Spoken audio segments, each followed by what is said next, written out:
好咁啊，今日就係呢個 VF22S 嘅第2日工序啦。咁啊，一開始咧都係先做一啲夾件嘅功夫先啦。咁啊，做出呢啲超時空要塞系列嘅件咧，通常都會好多啲大嚿會有岩岩巢巢嘅件咁樣嘅。咁啊，你見到就開始夾緊啲機翼啊、機背嗰啲嘅位置啦。咁咧通常咧喺我夾之前咧，都會有一個 checking， 就係睇下邊一啲件係同色，可能佢夾即係黐埋一齊，可以即係左右咁樣夾埋一齊咧，先會即係合咗少少嘅簡單嘅組裝先。但係咧就唔會夾即係組得好實咁樣嘅。咁啊另外你見我咧有啲件咧都會拎一啲牙籤咧去卡住呢一啲嘅零件位啦，咁咧就盡量咧就減低佢即係用嗰個夾去夾個零件嘅空間啦。咁啊，我稱之呢個係叫牙籤仔大法嘅。咁啊，即係牙籤佢有好處咧，其實佢係個錐體嚟噶嘛，佢個牙籤頭，咁咧即係佢可以有多啲 flap。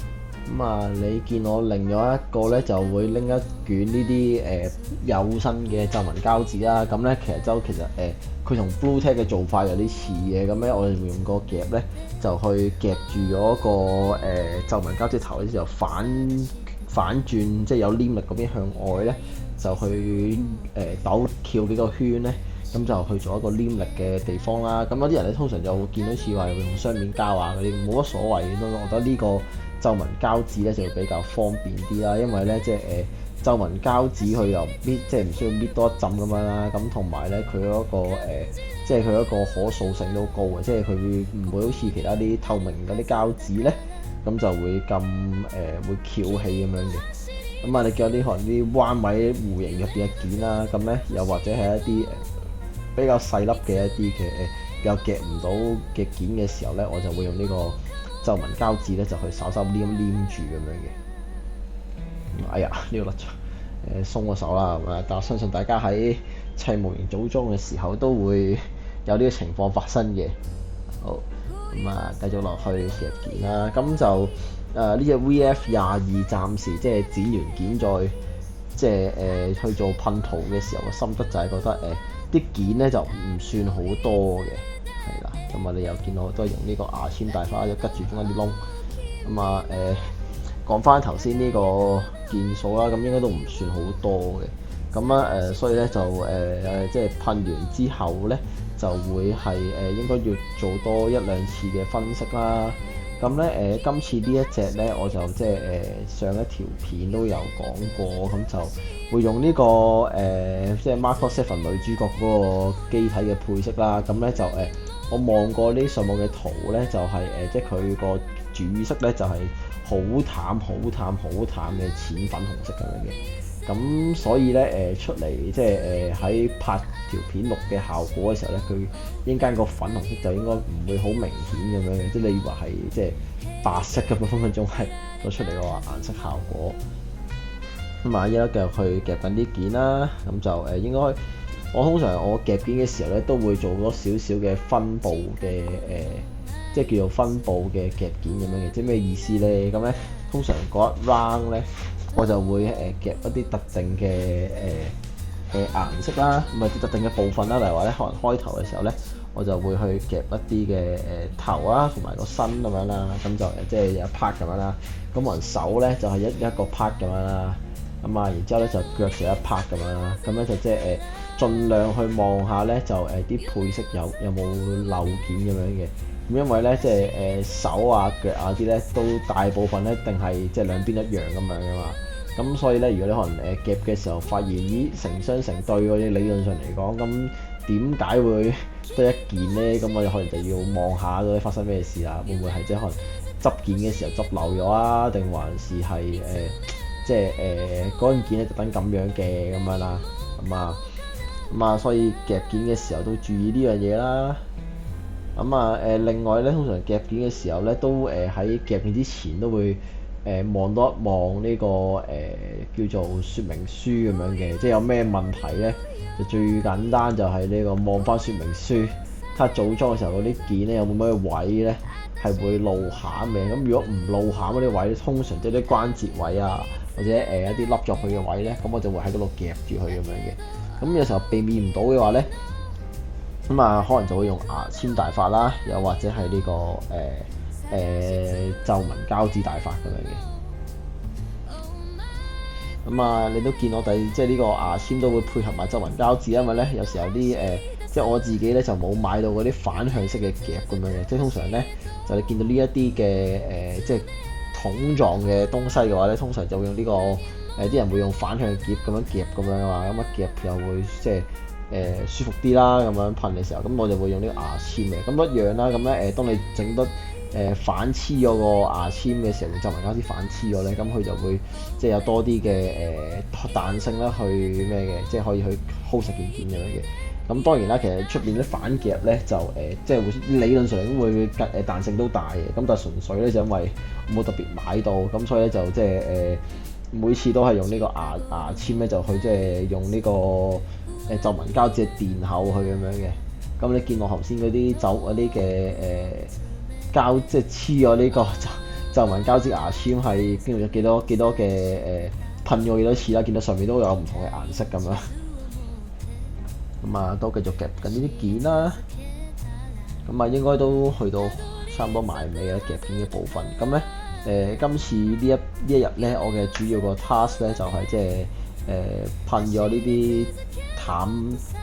淡粉紅色嘅部分先啦，係啦。咁咧佢因為咧有啲件咧係要做分析嘅，咁但係點解你見我會冇做到黐呢個即係遮蓋膠紙咁樣咧？咁啊好簡單啦，因為咧其實佢嘅顏色咧就即係呢個淺粉紅同埋呢個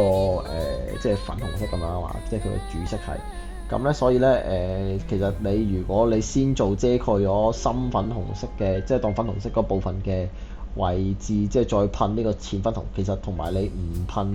即係唔遮蓋啲要噴粉紅色嘅位置，你先噴一個淡粉紅色冚上去咧，其實個效果差別就應該係接近冇嘅，係啦。咁啊因為其實兩隻色都係其實同一隻顏色嘅，只不過咧就係淡啲多會溝白色上去，咁另外一隻咧就係即係直接用翻佢原色嘅粉紅色啦。咁啊所以咧就我就唔想花多一個步驟咧去做一個即係其實嗰個差別應該係接近零嘅工序啦，係啊。咁啊呢個少少偷懶嘅。咁啊即係我以前都會噴，即係呢個做法嚟話咧一啲嘅件，如果去分析兩隻色咧，就係黑色同埋啲金屬色嘅話咧，咁我都會直接 skip 咗遮蓋黑色嗰位嗰個做法咁樣嘅。咁啊因為即係遮蓋個黑色嘅時候，其實嗰個意義都唔算好大啦，係啦。咁啊其實都同埋你有機會你遮蓋完咗之後咧，你中間仲有啲位你可能遮蓋得唔好，例如話你可能喺嗰個邊界位嗰度咧，就即係你遮咗黑色，但係你噴嘅時候你再反遮蓋翻嘅時候咧，你冇俾翻個要即係金屬色嗰邊出翻出嚟嘅話咧，咁你又叫中間見到一條好大嘅痕跡咁樣啦。咁啊所以咧就會用呢個少少偷計方法啦。咁啊你見我依家做緊嘅步驟咧，都係噴塗緊呢個白色底灰咁樣嘅。咁咧即係白色底灰就因為我之前都用過即係就咁正常大家通常用都係用灰色底灰咁樣噶嘛。咁但係因為咧呢啲遇到比較即係淺色嘅即係嘅噴塗嘅時候咧，我就會都係打咗呢個白色底灰先咁樣嘅。咁啊，所以令到等佢即係盡量都係先噴到佢濕潤咁樣啦，就同埋就令到噴到佢係每一面個顏色都係即係平均咁樣嘅。咁點樣為止噴得平均咧？咁其實好簡單嘅啫。咁即係呢個世界成日都話沒有比較就沒有傷害啊嘛。咁咧噴呢個噴塗模型嘅時候咧，就要有比較先知道個傷害喺邊嘅。咁即係當你一噴上去嘅時候咧，即係你噴完一輪，你望一望成件件咁樣，可能有啲位置如果你見得到，例如話呢一啲件咧係用深色轉做白色底灰啊嘛，咁你見到啲件咧係比較有啲位比較深色少少嘅，即係話咧嗰一 part 咧嗰忽咧就未噴夠啊，同其他部分比，咁嗰一 part 咧你要再噴多少少俾佢啦，咁啊即係盡量噴到佢係每一忽嘅顏色都一樣啦，咁啊同埋就係噴到佢嘅少少濕面咁樣嘅。咁啊呢一家你見到噴嘅呢個平面咧，通常都比較考功夫啊，我覺得，因為平面我覺得即係題外話呢咁樣講，即係好多時咧，大家見到啲人即係大家噴模型嘅時候，好中意拎支匙羹去試色咁樣啊嘛。咁大家有冇諗過點解係用呢個匙羹而唔係一塊即係可能拎塊PVC 膠或者呢個亞克力膠去噴咁樣咧？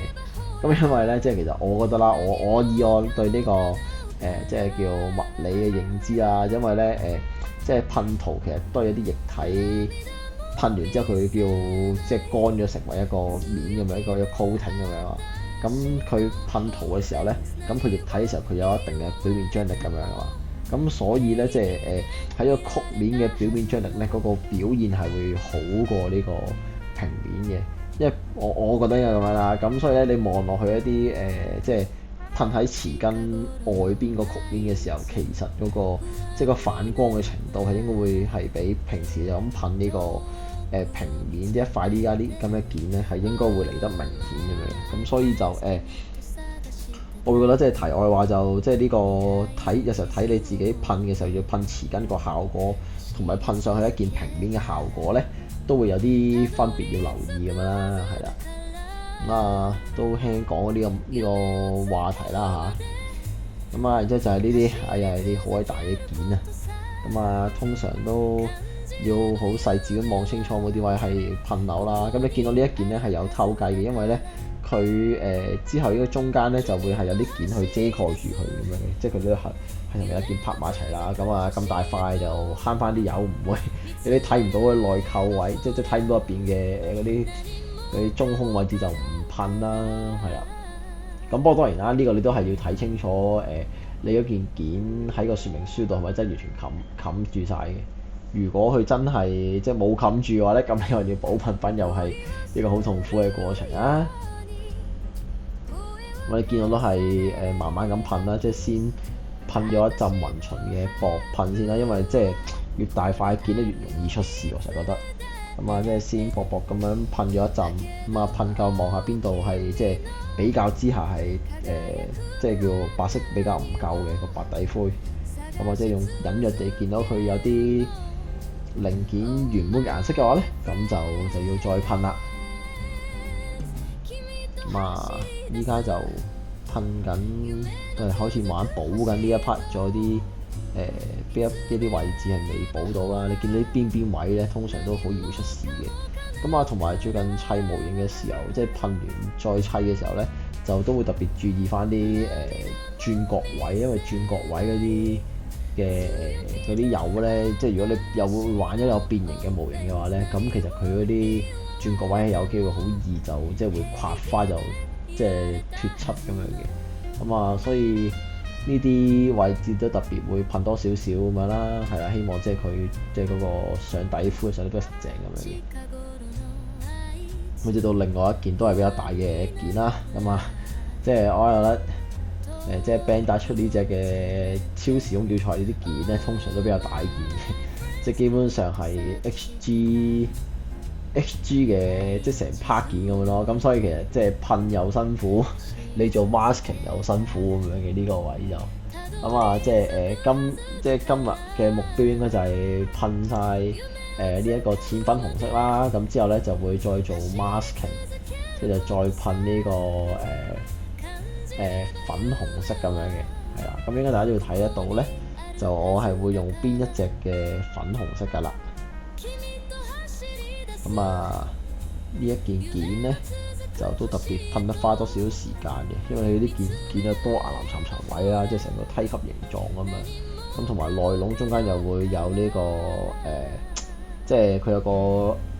凹咗佢嘅位置啦，即係叫我依家噴嘅位置。咁咧，所以就都特別小心啲噴嘅，因為通常啲噴咧好容易佢會某啲位會積埋啲漆啦。咁另外一邊又唔夠漆嘅時候咧，一邊就會好鞋啦，一邊咧就會係冇油啦，有一啲嘢就會好厚咁樣嘅。咁所以噴就特別小心啦。咁啊，呢一件件噴嘅時候都特別 check 得幾耐，呢一件件我都記得係。好啦，繼續去噴佢啲補一補噴啦。OK， 即係就下一 part 就係佢隻腳嗰個裝飾位啦。咁但係我發覺咧因為我睇翻啲即係 Mark 7嘅機體咧，咁女主角揸嗰部咧其實就唔係 exactly 呢一個型號嚟嘅，係啦。咁咧因為我呢家呢隻就係 VF22S 啦，係啦，咁啊即係我稱之為男二嘅嗰部機體啦，係啦，咁咧但係呢一隻咧，即係女主角咧，即係Millennium 應該咁樣講佢名係啦，咁咧就係VF11嘅，咁啊不過咧即係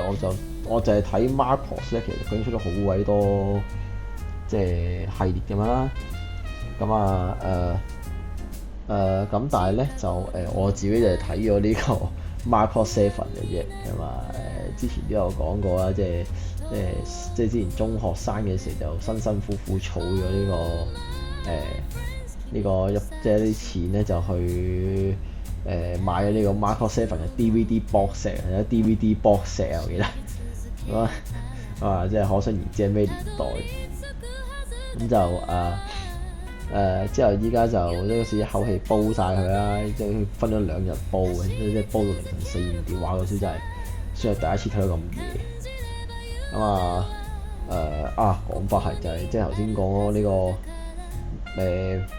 女主角啦 Millennium 嘅機體啊嘛，係啦，咁就但係咧佢型號係唔同，咁所以咧應該佢 shape 都會做呢啲唔同嘅嘢。咁但係咧就我可能會後期咧就會做翻多少少嗰啲即係改顏色嘅，或者有啲零件可能要改，因為咧始終咧佢呢部機咧係有隻角咁樣嘅，但係咧我想唔要隻角，就即係到時用翻啲原子灰咧，或者可能用呢個 UV 膠啦，快手就即係磨翻平佢個頭咁樣嘅。咁啊，即係希望佢會做翻個女主角嗰個 feel 咁樣啦。咁就同埋睇下有冇機會俾到個盾佢咯，但係應該有啲難，因為佢對翼喺度咁樣，係啦。不過唔係因為係配色嘅，主要我哋睇嗰個係啦。咁其實睇翻佢幾搞笑，即係如果冇睇錯，應該即係主角機型號應該係比男二嘅主角，即係男二主角，即係呢個叫咩寫暗上名份人，佢個名叫做卡姆林啊。佢一個機體係早佢一代咁樣嘅，咁都有少有啲搞笑啦。即係主角部機係 outdate 啲咁樣，咁當然啦，即係巴莎拿佢即係佢並唔係靠呢個武力去做主打噶嘛，佢始終係講唱歌，用歌曲去感動我哋嘅即係外星人啊，係啊，嗰陣時睇嘅時候都覺得即係佢啲歌好鬼正咁樣啊，即係男女即係先就係因為咁樣即係男聲啦，即係熱氣巴薩把聲就好吸引到我咁樣。嗰陣時就再因為咁樣咧就去聽下，到底原唱係乜水咧咁樣。之後咧就去走去 search 啊，上次好似有上網 search， 好似係揾到嗰陣時嗰個聲音係邊個啦咁樣。嗰陣時就覺得哇咁即係把聲咁正咁樣，梗係要去揾下啲歌咁樣啦咁咧就我揾嘅時候咧發覺嗰個人叫林延年喎咁樣啦，或者叫神奈延年啦嚇咁係咪即係佢唱歌咪開始嗰時應該開始有 YouTube 係咪咧？我唔記得啦。咁總之後期咧就上網睇翻佢唱歌啦，即係神奈延年之後會諗點解把聲唔同咗咁多嘅咁之後即係我搞似即係 keep 住呢個好奇怪嘅情況呢一輪咁啊，點解神奈延年把聲唱歌唔係平時我喺即係嗰陣時喺 Macross 7聽到一樣嘅咁樣？咁你再 search 下，原來即係唱嗰個唔係神奈延年咯，即係佢分2個聲優喎，即係佢台詞嗰個就叫林延年啦，咁樣唱歌嘅叫福山芳樹喎，終於知道福山芳樹係邊個啦。咁之後第一眼都 search 睇嗰啲片嘅時候，點解有一個電攣髮長髮嘅中年男士啊嘛？之後當下嗰個心情係幾咁大嘅變化。一個大叔，但係明明因為巴薩係一個即係着住背心啊，又好鬼熱血啊咁樣嗱。咁當然啦，福山芳樹都係即係唱歌係一個把聲係超級好聽嘅，係啊，咁咪都好有呢個 energy 啊。即即係我超中意佢嘅。咁啊之後就因為即係 Mark Seven 呢一套嘅作品就即係令我接觸福山芳樹呢個人啦，或者有歌手啦。咁啊之後就發覺原來佢即係佢有對即係叫做呢個唔應該叫 band 啦，應該叫做組合啦，係啦。咁咧叫 Jam Project 咁啊，就開始就發覺哇！呢個世界而家係咁正嘅，即係佢日本動漫組合叫 Jam Project 喎咁啊。之後話哇，佢哋啲歌都不得了，而且即係再睇翻 Jam Project 佢哋嘅嗰個 profile， 簡直係覺得不得了喎！即係諗下，即係我哋年代有好多經典嘅動漫作品啦，即係嗱你唱歌嘅就一定係 Mark Seven 啦，係啦。咁之後你可能即係男士們一定會聽過嘅龍珠啦，即係仲有呢個即係鐵甲萬合麥仙凱撒啦，有麥仙架啦，然之後就哇最熱血嗰套係咩啊？梗係講勇者王啊嘛，咁我就即係仲有原來呢幾套動漫嘅 OP， 即係最經典嗰啲嘅 OP， 佢哋都係喺 Jam Project 入邊嘅人都唱喎，咁樣就 Oh my God！ 咁啊即係當然啦，另外就當然有。講咗好多好，即係佢哋作品係超級多，都係即係經典作品嚟，即係每次聽到起雞皮嘅。即係仲有呢個 One Piece 嘅 VR 啦，哇！即係嗰陣時即係發覺呢對嘢不得了，於是就開始迷上咗即係呢一對嘅組合咁樣啦。咁啊都好慶幸都係即係真係聽過佢哋，應該唔知有冇聽過佢哋2-3次嚟香港嘅演唱會啊，好似係2000幾年嘅時候嚟香港啊，總之嗰陣時就即係又係儲咗筆錢咁樣就去演唱會啊，聽佢哋即係好似應該就即係依家已經拆緊嘅九展啦。咁啊，好似另外做一場係咪喺亞博啊？我唔記得好似係咪？主要好似係亞博嚟咗2場咁啊。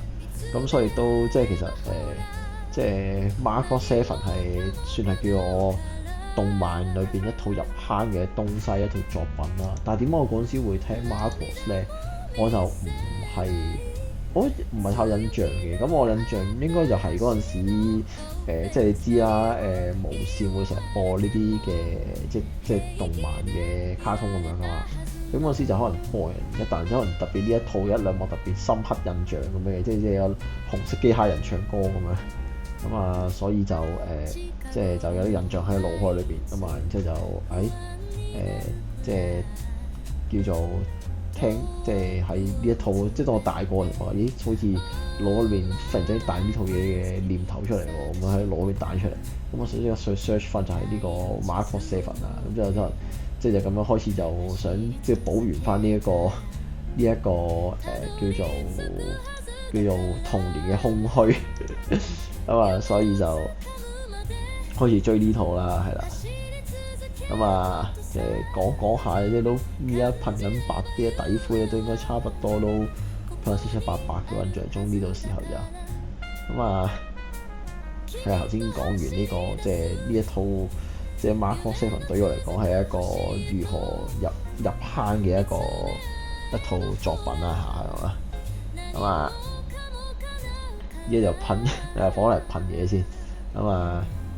噴呢個我而家噴緊咩咧？呢個應該係個機背位應該係啊，都係啲即係機身嘅部分。咁我發覺呢一隻嘅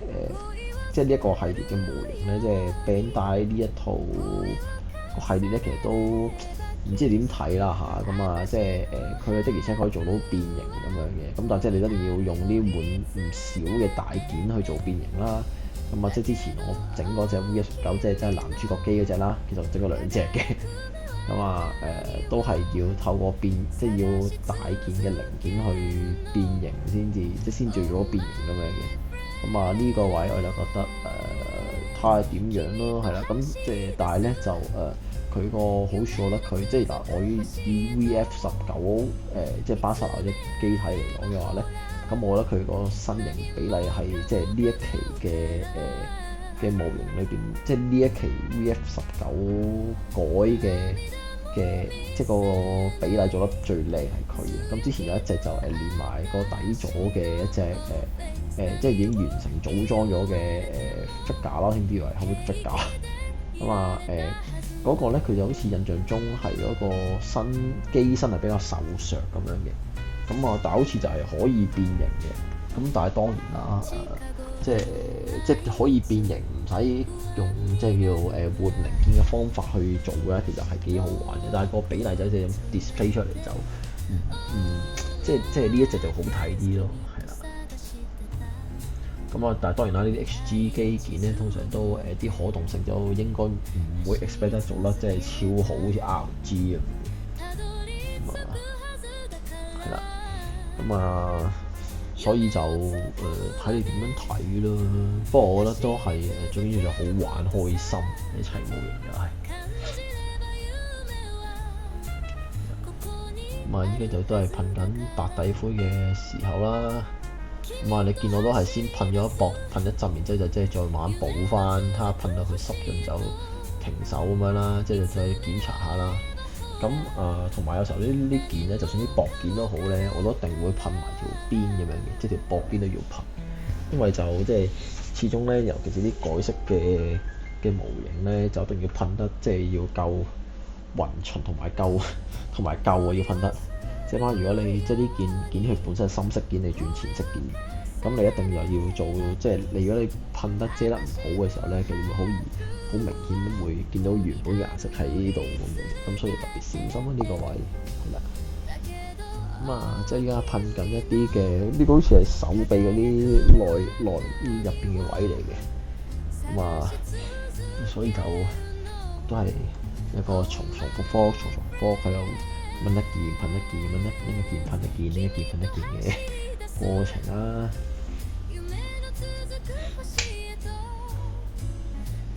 咁啊，通常我噴嘅時候都會真係即係望晒有冇位係漏咗，咁就先至過下一件咁樣。係啦。咁啊，呢一件好似係噴緊個腳嘅位啦，已經係咪咧？我而家分咗。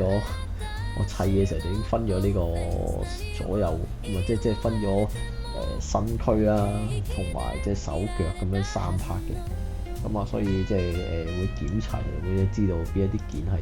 即係會點樣砌，即係要點樣搞啦。咁啊記得連埋呢邊，因為呢啲件應該係可以轉，即係嗰個腳係會轉嘅，咁所以佢啲坑位都要噴埋啦。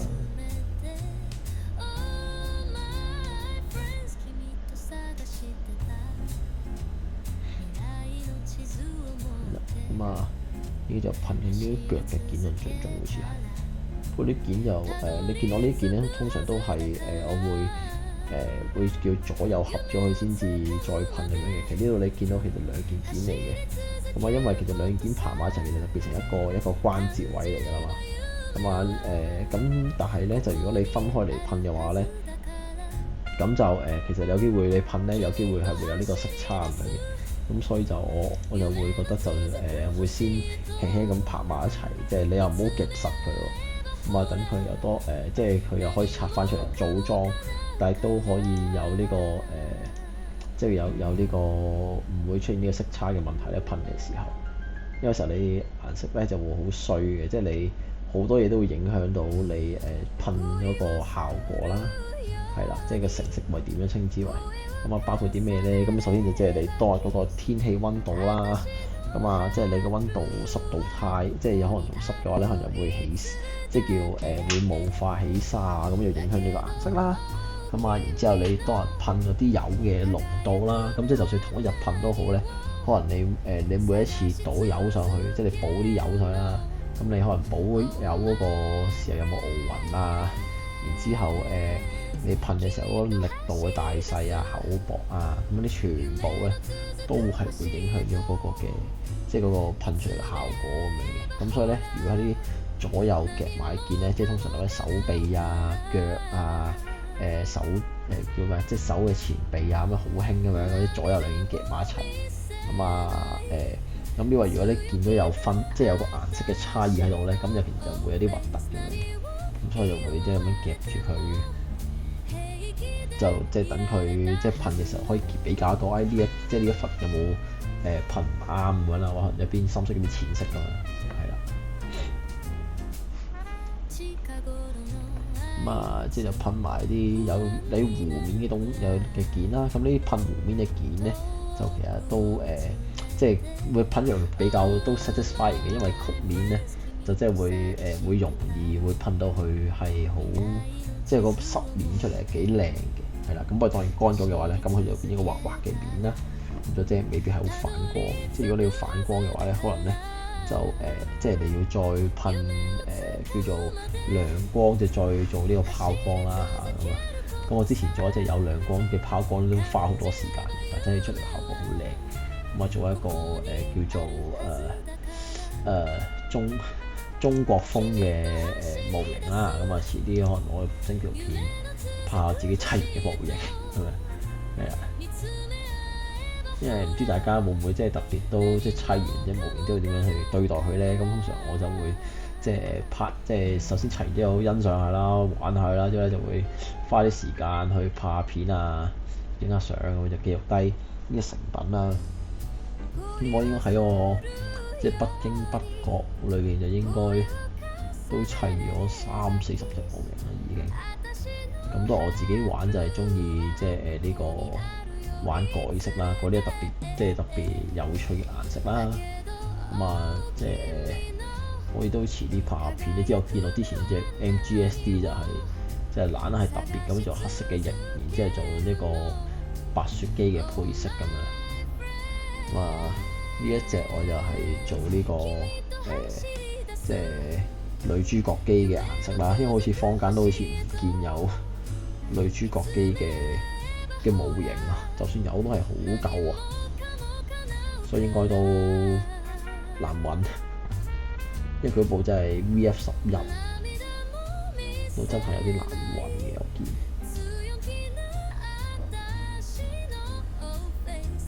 咁啊，即係而家有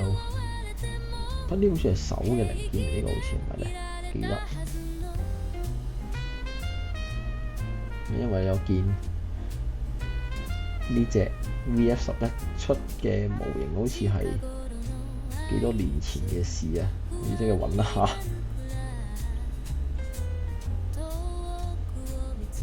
或者都可能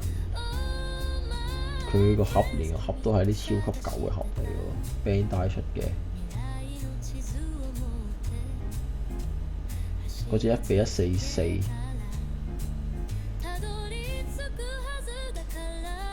我上網揾下先，我要，因為到呢啲模型真係舊嘅，真係會買少見少啊。其實，因為尤其是呢啲咧，即係以我年代可能冇咁多嘅好似炒賣嘅一啲 concept 咧，可能真係。你買即係你買少見少嘅一隻啊，話咁快已經開始噴到呢個即係叫做開始噴佢嘅主色啦，就呢個淺淡粉紅色啦，係啦。咁啊呢隻我都係會做呢個做呢個燒光咁樣嘅顏色咁樣嘅，係啦。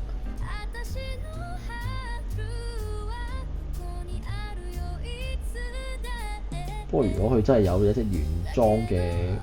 VF11個，我都可能都會買到隻嚟砌嚟玩嚟噴嘅，即係始終都係 kind of 一個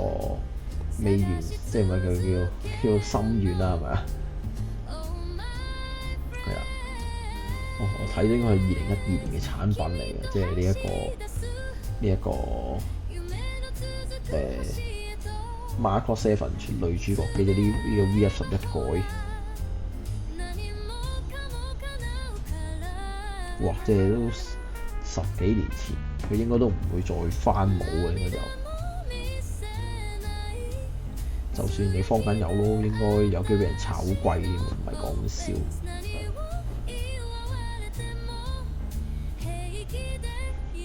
唔係啊！你可以噴，其實你大家喺呢個畫面上面見到，其實應該個顏色分別就真係唔算好大嘅。你唔知我咪拍有冇噴咗分鐘其實，咁冇計，因為咧條片我發覺拍嘅時候咧嗰個曝光係有即係叫過分曝光咗少少咁樣嘅，咁所以咧就即係你見到出嚟個白色其實就會即係，就算你噴咗陣粉紅色上去咧，即係淺粉紅色上去咧，都係會見得唔係幾到咁樣嘅。咁啊，所以就大家純粹你幻想下噴出嚟嘅效果啦。咁啊，希望即係我喺即係之後會整完就會拍過去嘅，即係實際上個效果係點樣啦嚇咁樣。係啦，咁但係我就咁當日噴嘅時候咧，咁個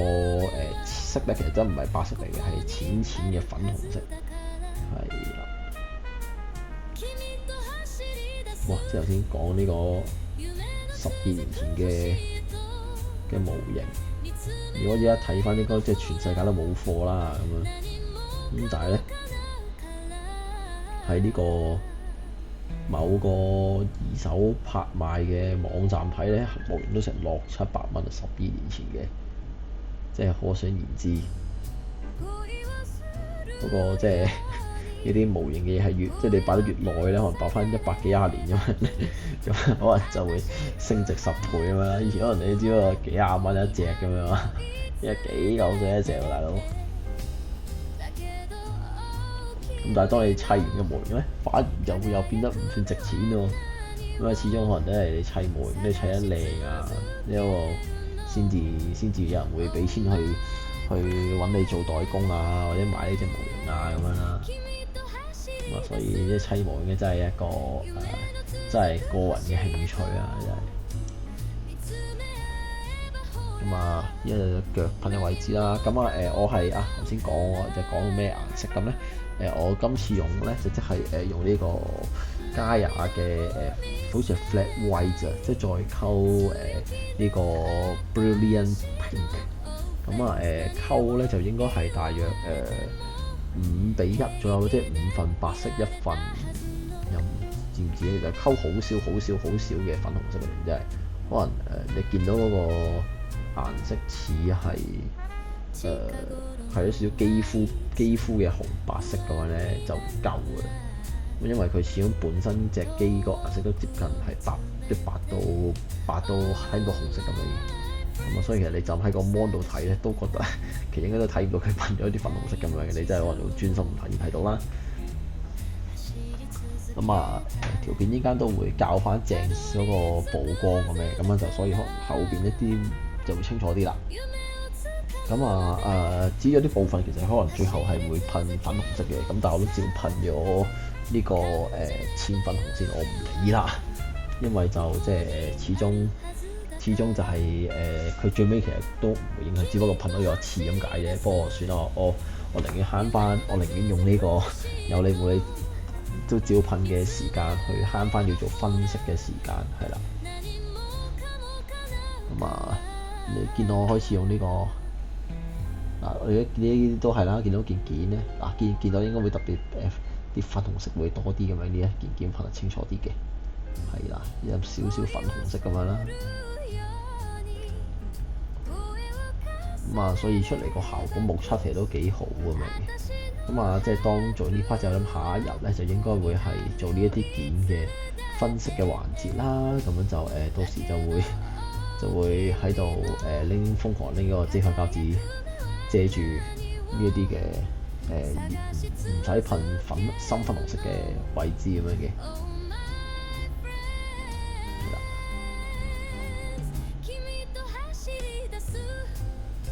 呢個就係嗰個飛機機身啦。咁因為我之前有做呢個 VF19 改影嘅，即係呢啲係呢個呢個叫做巴沙拿嘅機體咁樣啦。即係都知道佢呢啲即係顏色咧係會即係啲件比較多分件去做，即係大件零件去轉變形嘅。所以我覺得嗰時都要花少少時間去分清楚。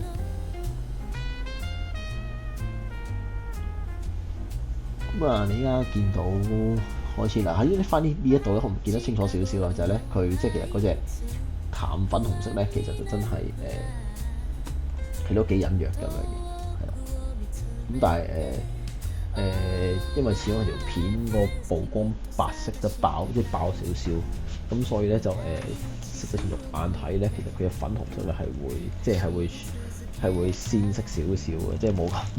咁白咁樣嘅。係啦，就會有少少似呢個 Melody 嗰隻嘅粉紅色係咪啊？再淺少少啦，係啦。咁啊，所以就有時候都相機嘅嘢真係要，即係你睇實物先睇得到個真實嘅情況係點樣嘅。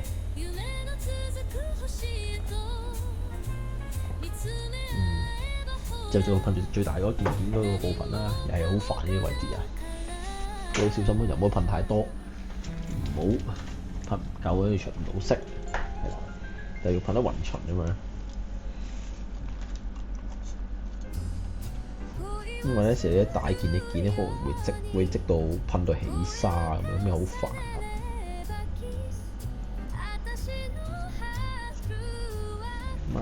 之後應該都係繼續好慢慢咁樣噴緊佢最大塊嗰個背脊位啦。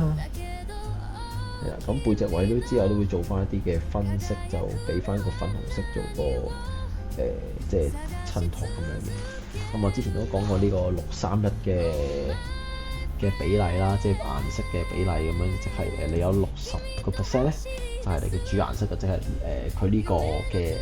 淺粉紅色，即係淺粉紅色，係啊。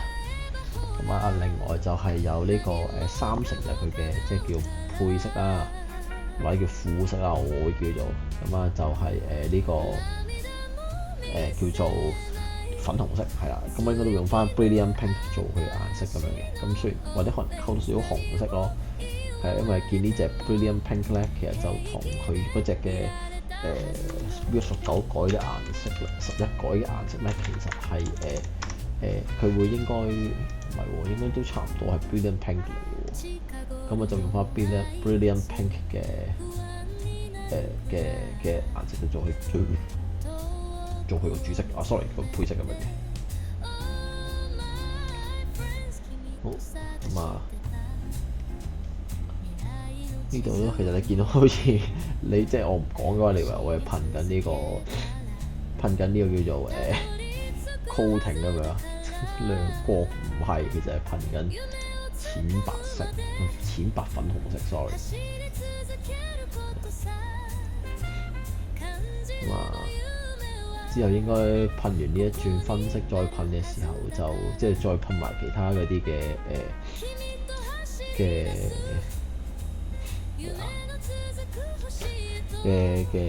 件啦。咁你見得到呢啲件咧，點解都會做分色咁樣？即係逢親見到啲有啲線條有啲唔同嘅線條，我就會諗住做分色㗎啦，希望就多少層次感啦。因為始終呢啲大件嘅機械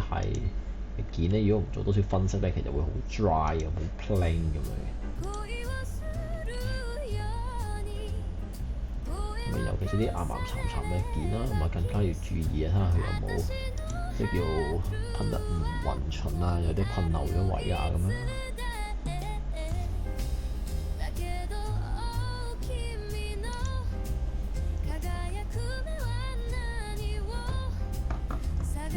即係到應該係機身嗰啲位置啊，依家咁其實噴呢啲都要花一定嘅時間先至有個效果出嚟嘅。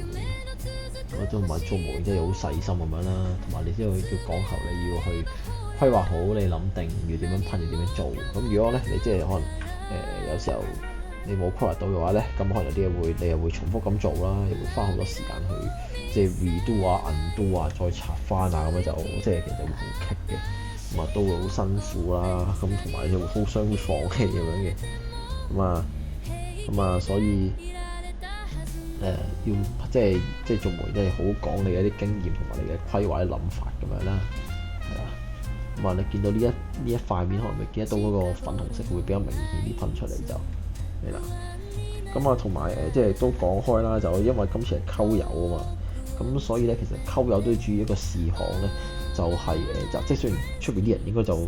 會太中意人哋溝油咁樣，咁但係我覺得即係做到自己中意嘅顏色㗎嘛，唔緊要啦，冇乜所謂嘅。但係咧就要噴嘅時候要注意，就即係你噴嘅零件最好成雙成對咁噴啦。即係咩意思咧？咁即係你喺例如話好似我咁咧，即係啲機械都係分左右兩邊，或者左手左腳啊、右手右腳啊咁樣啊嘛。咁咧就可能即係你左右手咧同一件都盡量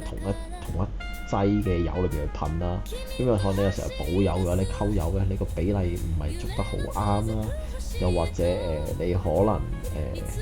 即係你可能你補油嘅時候，你可能每次都覺得我係5比1、5比1咁樣噶啦。咁但係可能你每次即係你要溝勻佢嘅時候，要啲時間去溝勻啦。咁同埋可能你每次即係倒出嚟，你覺得係5比1，即係未必真係 exactly 5比1咁樣噶嘛。咁啊，所以就即係有每次都有啲唔同嘅，好似補一浸油補上嚟嘅時候，咁我盡量咧就係即係同一次嘅噴油裏邊去望，即係去噴啦。咁所以咧就喺每次噴完一 round， 即係叫可能你嗰一 pair 件嘅時候咧，咁都盡量望一望自己嗰個嘅嗰啲油夠唔夠啦。如果唔夠咧，咁咧就唔好夾硬開下一件，因為可能你一 pair 咁噴咧，可能發覺原來噴下呢一件冇油啊，你補油嘅時候你又尷尬，就會出現色差㗎啦。咁啊，所以就都注意翻呢樣嘢嘅，我就會係啦。咁啊，依家都噴緊呢一個嘅嗰個嘅腳位，好似我記得啲手定腳嗰個位置啦。咁啊，呢啲件應該都會再做好似分析咁樣嘅，因為佢有啲係啲機械嘅位置，即係叫咩啊？嗰個出風口係咪啊？咁我就會噴翻呢一個金屬，即係叫鐵色俾佢啊，又或者係黑色俾佢啊，即係灰黑色俾佢啊，咁樣係。咁啊，所以就呢一度可能之後都會做一啲 masking 嘅環節，係啦。咁啊，記住啦，通常啲邊位都要噴埋，因為咧我嗰時好鬼死蠱惑嘅。咁你去啲邊位其實就唔係即係會 cover 住，係會露條邊出嚟嘅咩？咁所以咧，我每次一噴咧就會學精咗，就啲即係就啲邊位咧一定要噴。係啦，因為我試過之前有邊一隻咧，好似係HG 嘅模型嘅，咁佢以為佢嗰個邊位其實就冇嘢啦，咁啊即係佢另一件會同佢對稱咁拍入去，點知咧佢突出嚟嘅，另一件凹入去咁樣嘅，咁啊佢有個叫段落嘅位置，咁個段落位置咧就係原本嗰啲顏色追出嚟，咁發覺又要再做過嗰一件，即係噴翻底灰，又再噴過嗰 part，咁啊真係即係抌心口，花咗啲時間，會同埋佢即係做漏呢個過程嘅話咧。咁啊，你都會即係啲後邊嘅時間要再拉長咗啦，要等埋呢個步驟完成咗先至可以做下一步咁樣。咁啊，所以都要即係要細心啦，做呢啲位置嘅時候就。咁啊，你見到後邊咧，因為我校咗個相機嗰個 setting 咧，就會即係冇咁嗰個光暗嘅調校比較大翻啲，咁所以見得到咧個顏色的而且確係一個淺粉紅色咁樣嘅。咁啊，所以你見到頭先係因為個相機嘅問題，所以見得唔清楚嗰個好似噴咗定冇噴過係白色咁樣啦嚇咁樣。係啦，咁啊都噴到後期㗎啦，依家已經係咁啊就都努力希望即係入邊沖得晒呢個步驟啦，因為咧即係通常噴油我都覺得係最緊要就係你一口氣個完成你多嘅目標咁樣，因為咧其實你又要即係你每次開嚟噴油咁，但係你又要收嘢嘅時候，你又要洗筆啊、清潔啊嗰啲好煩嘅話，你唔想再做一次咁樣啊，咁你發覺你做漏咗咧，你即刻搞掂佢啦。如果唔係咧，就翻下一次咧啲嘢 step 就會棘住咗喺度㗎啦。咁啊即係如果就算真係咁唔好彩，你真係叫棘住咗嘅，咁啊冇計啦，咁就罰蠢咯，咁啊下次再做好啲咯，咁啊係啦。咁啊，你見我依家噴緊嘅時候都係慢慢去噴啦，就 check 清楚最緊要就係，尤其是呢啲會變形嘅機關更加多嘅時候咧。咁啊，其實你未必真係好清楚嗰啲位會唔會露餡咁樣嘅，咁所以盡量有得噴嘅時候咧，都會噴晒去咁樣嘅，係啦。咁我噴完之後都會再 check 多一次咧，就係邊一件要做啲遮蓋再噴咁樣嘅，咁所以就即係希望，所以就會係如我想象中去完成啦，係啦。咁啊，即係完成呢隻之後，咁啊下一隻應該就會係呢個呢個 W 高達系列裏邊嘅Ultron Gundam啊，係咪叫雙頭龍高達定神龍高達啦？好似叫龍高達啊，係即係張五飛嗰部。就因為都喺 Premium Bandai 度第二次佢短期有第二次佢再開賣嘅時候就買咗啦，成功咁啊！發覺即係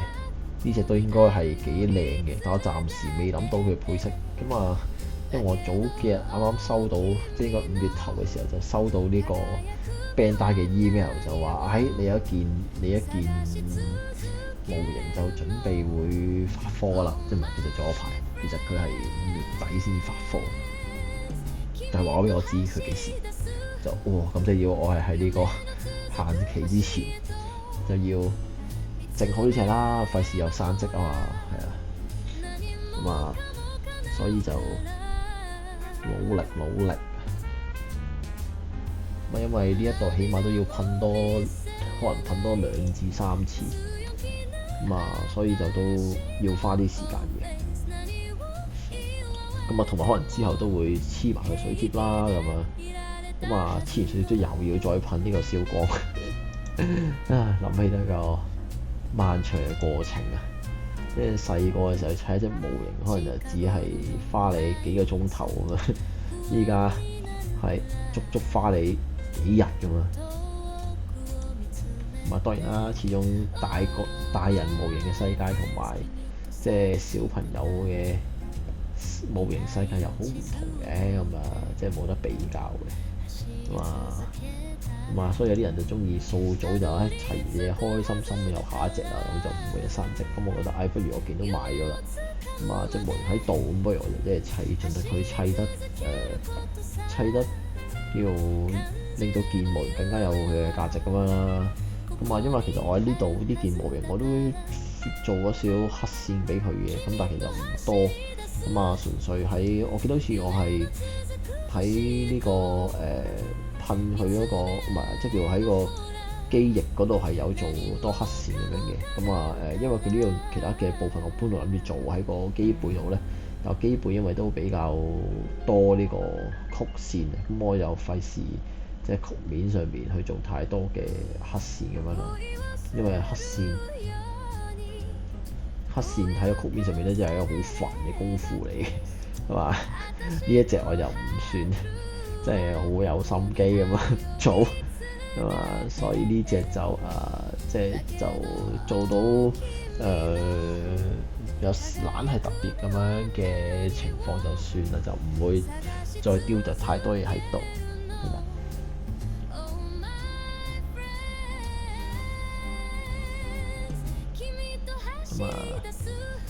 不過係純粹做分析嗰啲位置，可能再分多少少咁解啫，係啦。起碼要爭成4-5個大 step 先至做得晒隻模型啊嘛，即係而家噴完第一隻色，之後做遮蓋，之後第二隻就粉紅色啊，其他配色啊咁樣。應該我見就佢就應該仲有黃色啊，仲有金屬即係其他即係機械嘅金屬色啊。黑色啊、灰色啊咁樣就應該都要啲時間搞佢，係啦。咁啊，所以就呢個位置就要起碼都4-5個步驟，諗落都諗起都興奮啊！真係。咁啊！依家噴咗啲比較大嘅件咧，其實呢件都幾多次都係2件結合埋一齊嘅，不過又係偷懶，所以先至以後唯一咁噴啦，同埋費事佢偏色啊嘛，係啦。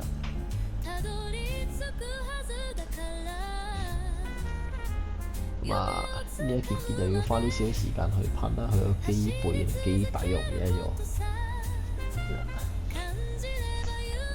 咁啊，所以噴就總之唔好心急，尤其是越大件嘅咧，就越小心，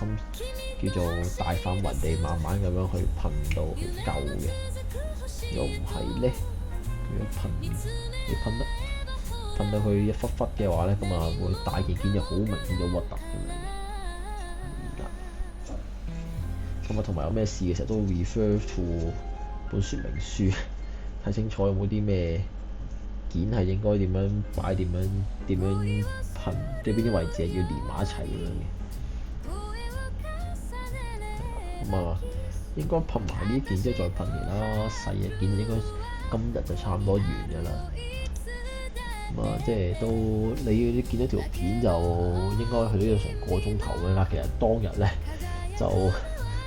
就應該唔止嘅，因為咧我剪走嗰啲即係你要中間拎件啊、夾件啊，即係拎補，即係拎住段件又要放翻低啊，然之後又要即係補油啊，有喺度checking 啊嗰啲時間啊，咁所以其實呢度係真係用咗一日嘅時間咁樣嘅。希望就可以快快手手搞掂佢啦。係啦。咁啊，你而家就見到係已經噴埋個機頭㗎啦，即係呢個應該就係佢做飛機模式嘅時候嗰個頭啦。但我自己暫時未諗定應該做咩嘅 style， 即係叫擺出嚟係做邊隻樣咁啊？到底係呢個 walking mode 啊、飛機 mode 定啲係人 mode 咁樣。呢個應該就係應該接近最尾嗰件件嚟㗎啦，就係嗰個都係機身嘅東西，應該就係咁啊。呢件都係多呢粒凸位嘅，咁所以咧就都要注意啦。應該係佢一個飛機噴射器嗰個位，好似係咁啊，所以都特別小心呢啲位置。咁不過呢一隻其實我覺得佢都算做得係咁樣嘅啦，因為咧就佢都有俾特效件啦，咁特效件應該要再噴啦，同埋因為佢唱歌嘛，咁所以就未必有啲射槍特效件會啱用，因為就好唔合乎呢一套 Mark 7唱歌去打交嘅。冇話打交啊，唱歌去對抗呢個外星人嘅一個故事咁樣嘅，係啦。咁你見到呢件件就好明顯就啲